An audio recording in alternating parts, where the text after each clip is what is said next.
Sri Lanka? I believe that Lasantha's killing was the final death blow to media freedom, because as long as he was there, he was so fearless. If he said enough was enough, he would do something about it. He would not say enough is enough and flee the country. And he was well able to do so because he had residency in another country. But he always faced challenges head on. We have to remember that in the past 3 years, 15 journalists have been killed. 11 have been arrested without substantial charge. 27 have been attacked. And after Lasantha's death, 11 senior journalists have fled the country. And this alone shows what the state of free media in Sri Lanka is. There is such a fear psychosis. Any dissenting voice is labelled as a terrorist or a traitor by the state media and defence ministry websites. The defence secretary himself, that is President Rajapaksa's brother, Gotabaya Rajapaksa, himself said that any dissent during wartime will be treated as treason. So what do you expect? And it's not solely Sri Lankan journalists. Chris Morris, the BBC correspondent, left Sri Lanka last week after that defence minister had done an interview with him and accused him of being a Tamil Tiger supporter. So even international journalists are being accused by this government. International journalists, diplomats, NGOs, across the board there has been accusations. And as I said, even Lasantha's murder, hours after the murder, the president says it's an international conspiracy. You chose to go into exile. Was that an inevitable decision? Was it a difficult decision? It was inevitable at the time. It was. There was no other course of action that I could take. I knew that Lasantha and I have always spoken on behalf of the civilians. We have always had a distaste for this war and the way it was being conducted. And our articles across the board have reflected this.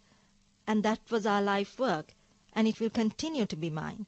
And I will dedicate my future to the cause of getting justice for Lasantha and for those other journalists, for fighting for the space for dissident voices.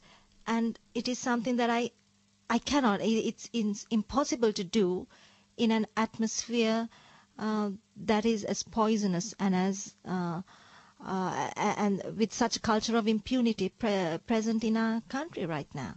So tell us more about what's going on. The Sri Lankan government has been waging a war against the Tamil Tigers in the northeast of the country. There are no journalists allowed in that region.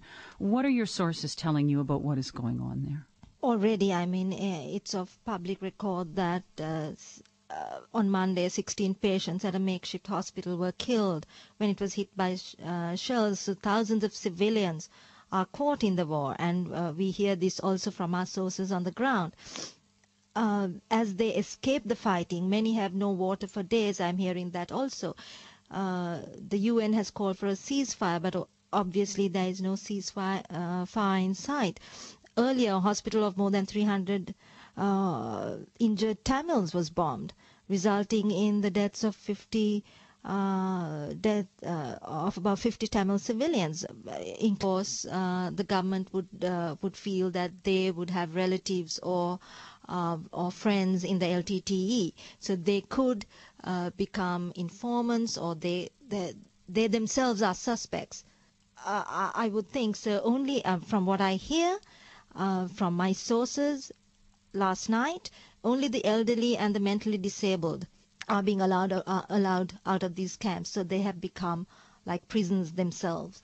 The government has also put forward a plan for the internationally displaced persons to be moved to model villages in Vavuniya and Mana, and thus they are being uprooted from their villages where they have grown up, or villages of their birth, and they are to be relocated. And what is that about? Are they going to repopulate the areas that they left with others? Well, what I hear is that they are to be kept in these villages for about 2 or 3 years. It is not clear how the government will fund this massive relocation project.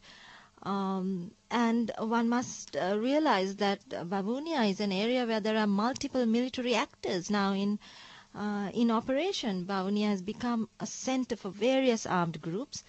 Multiple armed groups allied to the state are also based in Vavuniya. So the presence of these armed groups has made civilian life all the more difficult and insecure. Human cost of this victory is so staggering.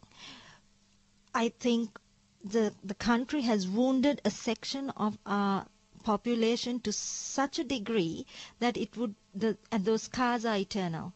Remember that the Tamils have suffered terribly successive Sinhala-dominated governments.